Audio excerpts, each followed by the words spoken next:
بسم الله الرحمن الرحيم.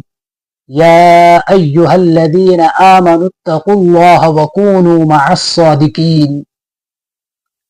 وعن عبد الله بن مسعود رضي الله تعالى عنه عن النبي صلى الله عليه وسلم قال: إن الصدق يهدي إلى البر، وإن البر يهدي إلى الجنة، وإن الرجل يصدق حتى يكون عند الله صديقا،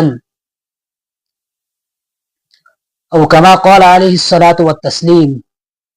معزز سامعین کرام، قرآن کریم کی آیت اور بخاری شریف کی روایت، ان دونوں آیت اور روایت میں جو ہمیں حکم ہے وہ سچائی کا حکم دیا ہے کہ انسان کو سچے لوگوں کے ساتھ رہنا چاہے اور اس کو سچ بولنا چاہے۔